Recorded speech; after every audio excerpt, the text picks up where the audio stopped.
اعوذ باللہ السمیع العلیم من الشیطان الرجیم بسم اللہ الرحمن الرحیم۔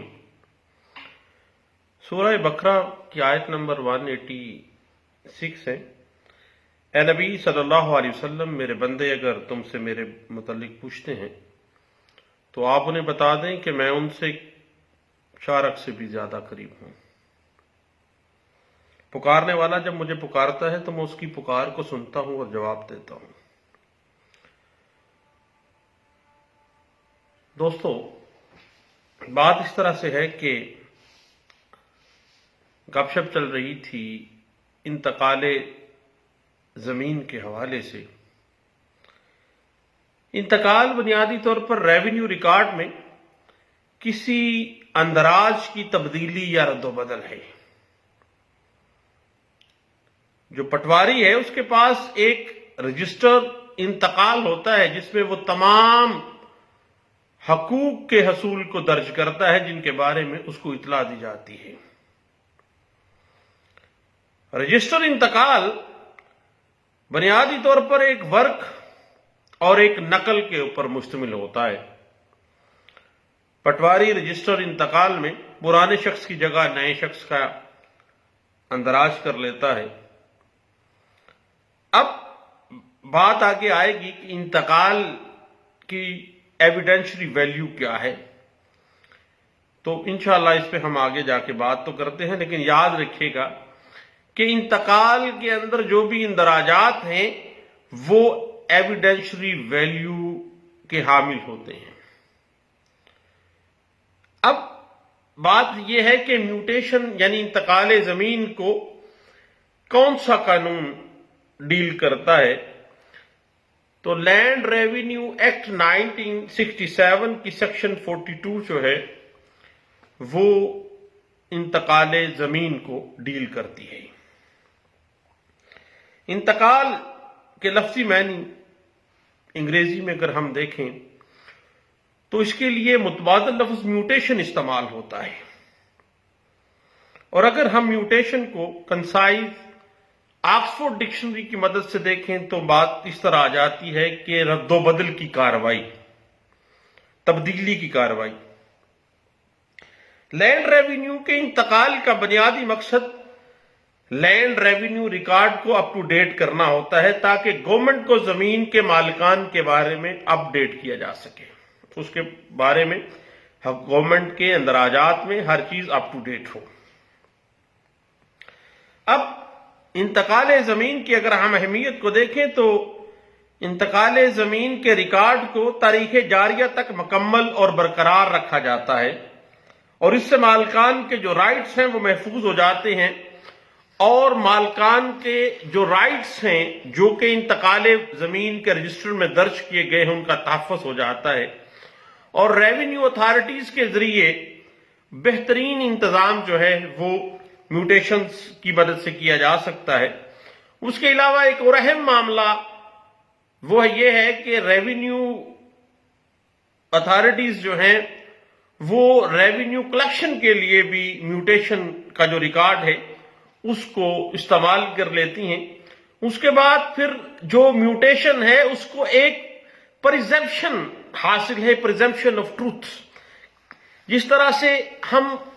پرزیوم کر لیتے ہیں کہ یہ انتقال زمین جو ہے وہ فلاں بندے کے نام پہ ہے، اس لیے یہ وراثت جو ہے یا یہ ہبہ جو ہے انتقال اس کے نام پہ ہے یا بیع کا انتقال اس کے نام پہ ہے۔ تو بنیادی طور پہ میوٹیشن جو ہے وہ ایک پرزمپشن کریٹ کر دیتی ہے ملکیت سے متعلقہ ایک پرسن کے لیے، البتہ یہ سبسٹینٹیو پیس آف آنرشپ یا ٹائٹل شپ نہیں ہے۔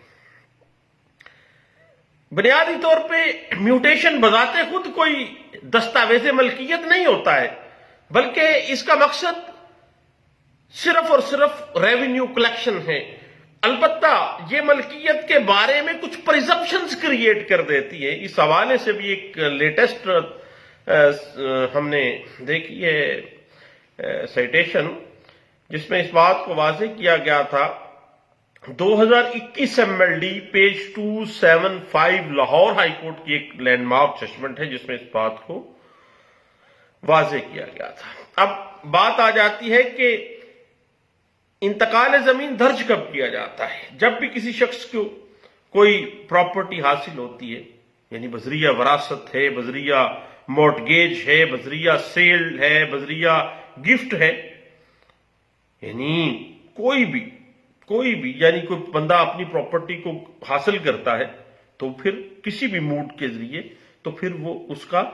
इंतकाल जमीन जो है वो दर्ज किया जाता है। उसके बाद किसी जायदाद में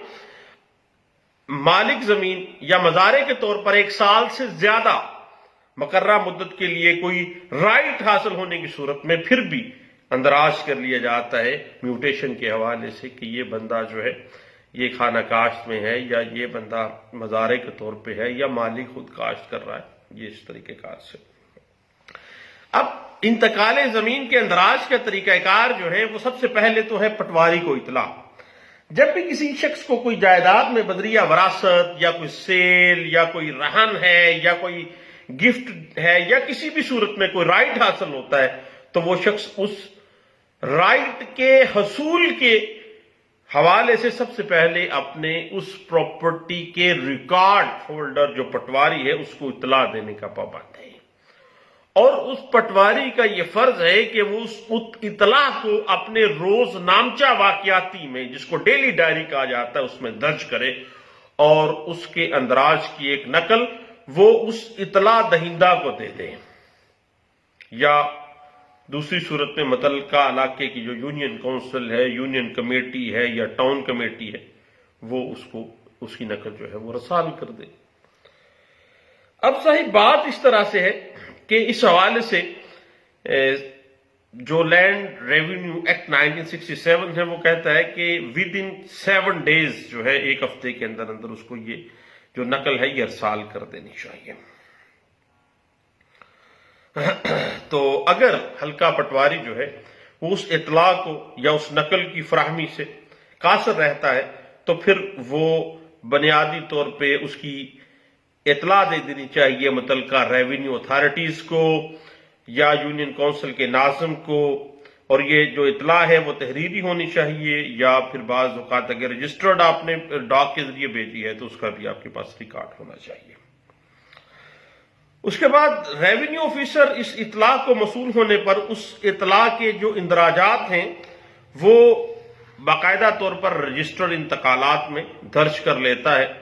और फिर वो रेवेन्यू ऑफिसर जो है वो मिसले हकीकत में दर्ज कर देगा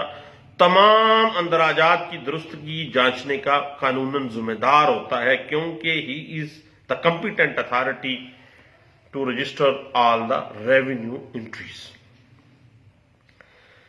अब रेवेन्यू ऑफिसर इंतकाल की तस्दीक उस शख्स की मौजूदगी में जिसका हक मुंतकिल हुआ है वो करेगा, लेकिन उसकी कुछ एग्जेम्पशंस भी हैं। नंबर 1, वरासत के जरिए हासिल शुदा हक की सूरत में फिर प्रिजम्पशन आ जाएगी